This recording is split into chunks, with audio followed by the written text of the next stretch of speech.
Hey, what's up guys? Thanks for watching Clawstruck. This is episode 5 of Claw Science. In this episode, I'm going to show you 4 different redemption games.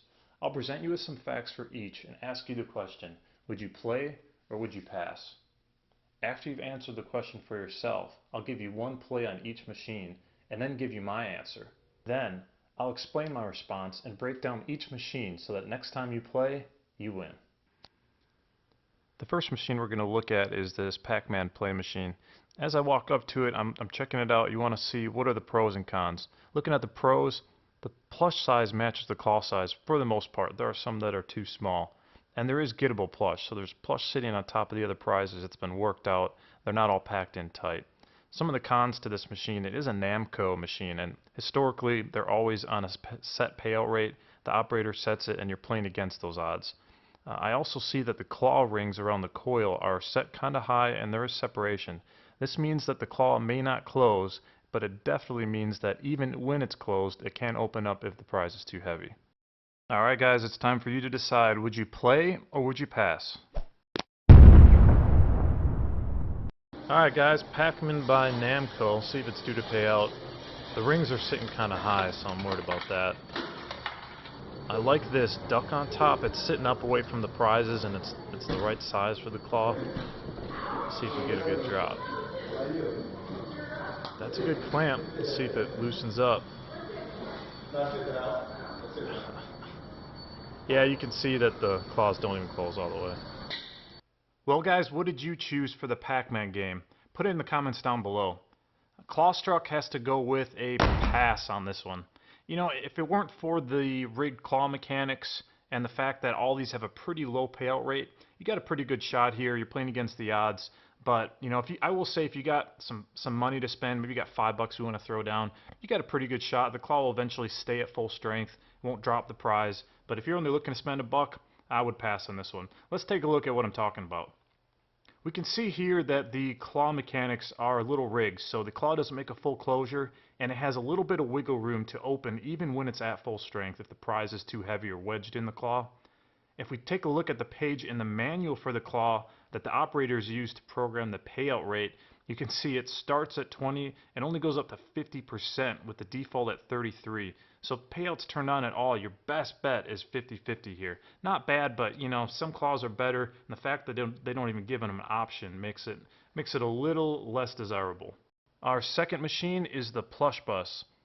Let's weigh the pros and cons. At first glance, I see we got some loose Christmas plush. The machine's well stocked. Nothing's packed in too tight. Got a lot of options.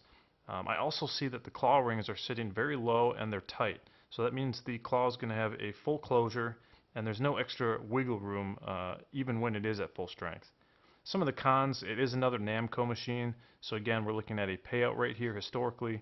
And in addition to that, this one's been particularly unreliable for me. I say it's about 50-50 when I show up and try this thing that something doesn't work on it. So we'll see how it does. And once again, it's time for you guys to decide, play or pass. Alright, machine number 2, the Plush bus. I don't see any error codes. This thing's always broken. I'm gonna try for this wreath here.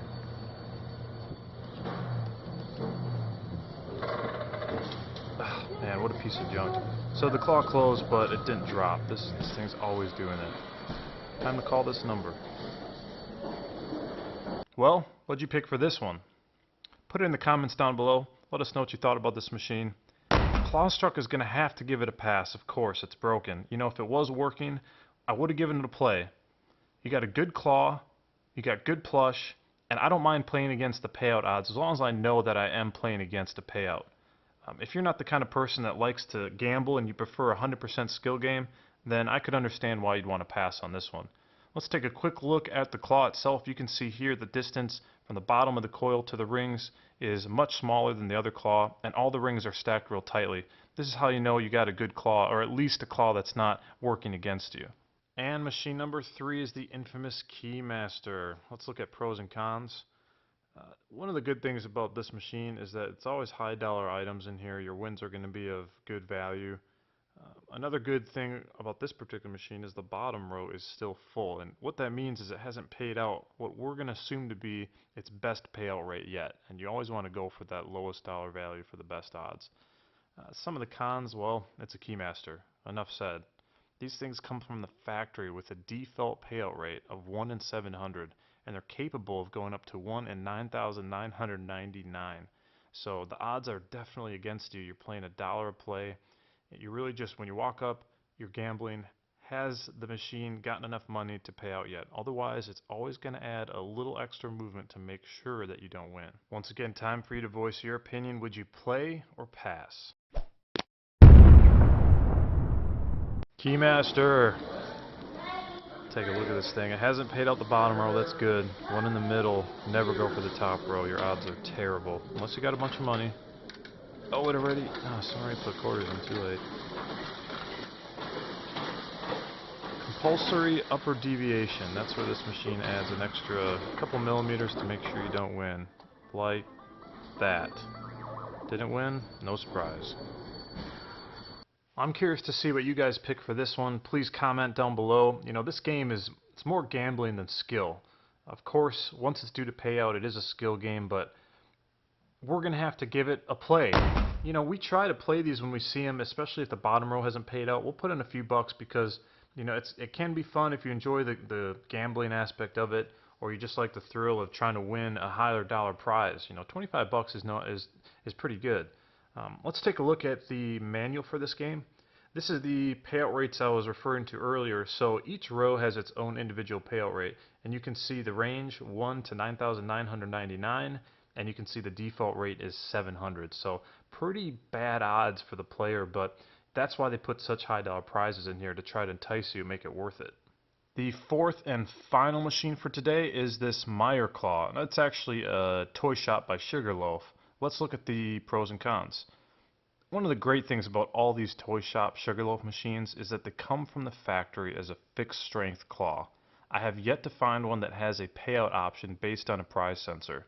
In fact, some of them come so fixed that the operator can't even adjust them. Just depends on the state that they sell them in to abide by state laws. But it's safe to say that if you walk up to one of these, it's fixed strength, so it's 100% skill. Another great thing about this machine, and most of the toy shop, is that they always have the proper plush size. Good size claw with a good angle on the claw and good plush to match it. Some of the cons is, because it's fixed strength, it's high skill. That means that you have to get a perfect drop, perfect grab, perfect clamp, otherwise you're not going to pick up the plush. You can't rely on, you know, 1 in 5 payout where it goes to a full strength that's going to rip the plush out of the machine. It's 100% on you. Another con to this particular machine is that all the easy plush has been taken. I played this about a week ago, and all the easy pickings are gone, so now it's a matter of getting a really good drop. And now it's time for you guys to decide, play or pass. Back at my local Meijer, checking out the toy shop. I'm definitely going for this Santa Domo. I tried for him last time and got gypped, and I see he's been moving in a good spot, so I'm gonna either between his legs or under his armpit is gonna do it.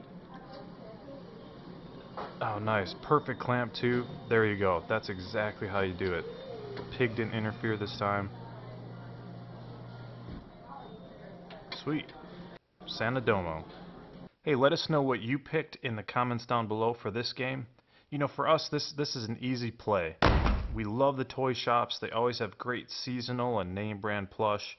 We love the fact that it's 100% skill based, and really it only takes a quick glance or one quick play on the machine to determine if the settings and the plush are right to give you the win. Now let's go back and take a look at how I got this Domo. I was really excited about this grab. It was a perfect grab. You always want to make sure that you get the claw to close completely, which we see it does here. Clamps completely around his body.